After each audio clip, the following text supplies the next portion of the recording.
Posle gotovo 8 godina od početka sudskog procesa pred Haškim tribunalom protiv prvog predsjednika Republike Srpske dr. Radovana Karadžića, zakazano je objavljivanje presude koju je Haški tribunal očigledno doneo mnogo ranije, i to upravo na dan kada je pre 17 godina počelo divljačko i protivpravno bombardovanje SR Jugoslavije i Srbije. Ta činjenica o korelaciji ova dva datuma je jako zlokobna i daje nam za pravo da sumnjamo da je presuda dr. Radovanu Karadžiću doneta pre nego što je suđenje počelo. No, ja kao pravnik moram da se nadam da ukoliko Haški tribunal bude smogao snage da se odupre svim pritiscima, posebno onima koji dolaze iz NATO-a, presuda dr. Radovanu Karadžiću može biti i zadovoljavajuća. U toku postupka pokazali smo i dokazali da nijedna tvrdnja tužilaštva u 11 tačaka optužnice nije dokazana van razumne sumnje, ali imajući u vidu iskustva sa Haškim tribunalom i činjenicu da Haški tribunal sudi po nalozima iz NATO-a, a ne po pravu i pravdi i po zakonu, odnosno statutu koji je sam doneo, imamo određenu zebnju u smislu rezultata presude koja će biti objavljena. NATO pakt ima neverovatan uticaj na Haški tribunal.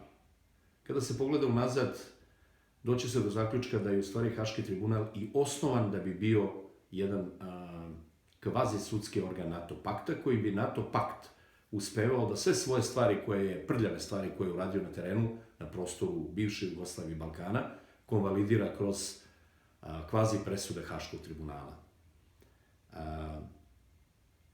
NATO pakt je izazvao rat na prostoru bivše Jugoslavije. U tom ratu je stradalo 100.000 ljudi, civila, razrušena jedna čitava zemlja, rasturena industrija, ekonomija, osiromašena, narod doveden do prosjačkog štapa.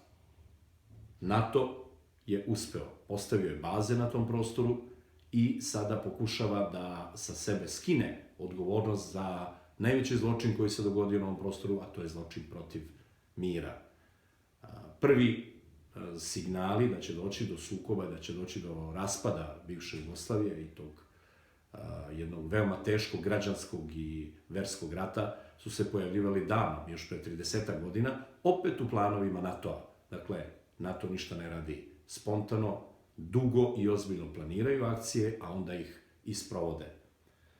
Zločine koje je NATO počinio na prostoru bivše Jugoslavije teško je pobrojati.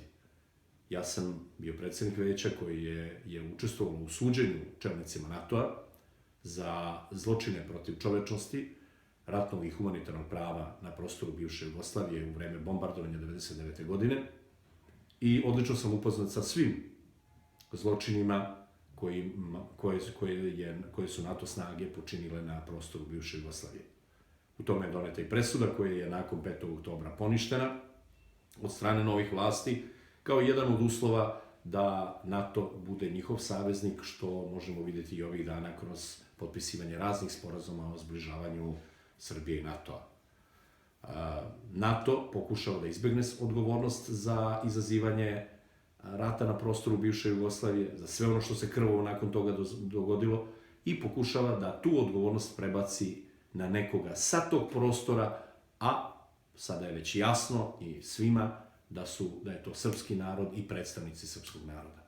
Imajući u vidu da je dr. Radovan Karadžić jedan od tipičnih predstavnika srpskog naroda, čovek koji je svojim radom, svojim pregalaštvom, svojom hrabrošću branio srpski narod da mu se ne bi dogodila 41. 42. godina, kada je veliki broj Srba stradao od strane fašističkih formacija hrvatskih i muslimanskih snaga, koje su između ostalog i u okviru svojih divizija na strani Nemaca ratovali pod Staljingradom i Moskvom.